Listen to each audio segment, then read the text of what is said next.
I want to talk about sums in statistics. So, for example, if you want to find the mean of some results, for example, say you have the weight of infants when they're born. Then you say, for example, you have measured the weights of 5 different children, and the first one is 3.5 kilograms. The next one is 4.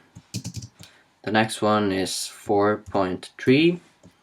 The next one is 3.8. And the final one is 4.1. So, if you want to find the mean, what you normally do is just take all of these results and just add them together, and then you divide it by how many results you have, which we often call n in statistics. So you have 5 different weights from your results, and then you divide it by 5. So this should be 19.7 divided by 5, which is 3.94. So that wasn't too bad. But in statistics, they often write this as a, well, I found it as a bit confusing way of writing it. So you say x with a bar over it equals 1 divided by n times.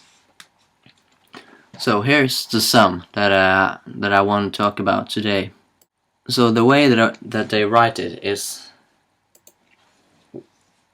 I equals 1 to n, the small n, of x, y.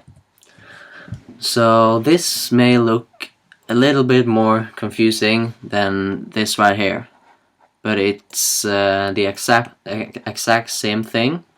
This is just a way of writing that's how you define the mean. So let's see what it means. So in the first example over here, you divide the whole thing with 5, but dividing a sum with 5 is the same as just taking 1 over 5 and multiply it with the same sum. And here the x, y is each of the results. So you say that they are these ones. So y is just a number. So x of 1 is 3.5, x of 2 is 4, and so on. So you can also write it like this. That's 3.5, and x2 is 4, and x3 is 4.3, and so on. So here you see that these are not in chronological order. What's often usual to do is that you put it in chronological order with the lowest amount in the beginning and the highest amount in the end. So that will be a whole nother video where I talk about quantiles or percent quantiles. And so what this sum means is that you take the sum from I equals 1.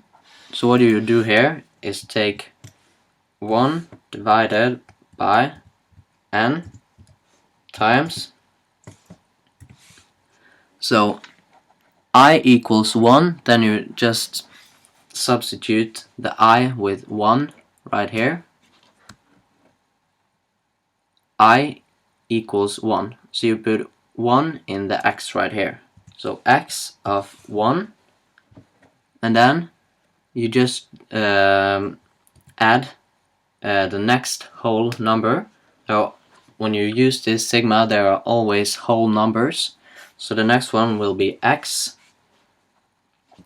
of 2, and then you just continue doing this to till you reach n.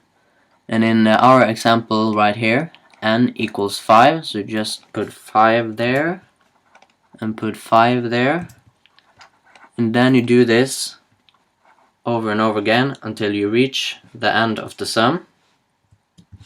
3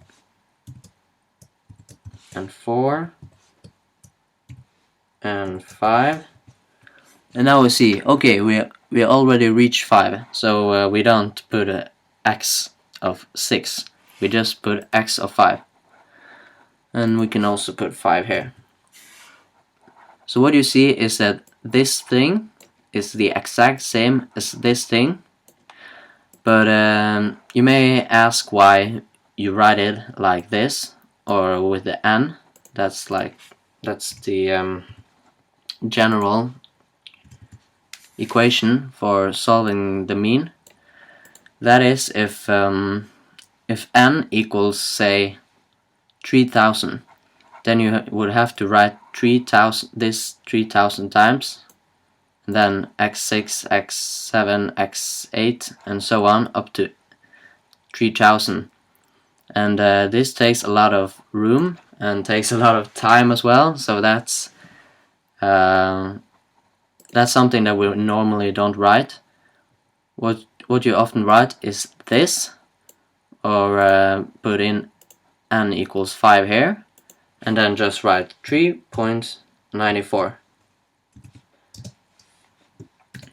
And then you normally don't write this. So you also use less time writing it like this, and if you're lazy, like all mathematicians and statisticians are, then it's also good for you. Yeah, so I hope this helps. If you have any video suggestions or anything you want me to explain, just leave a comment.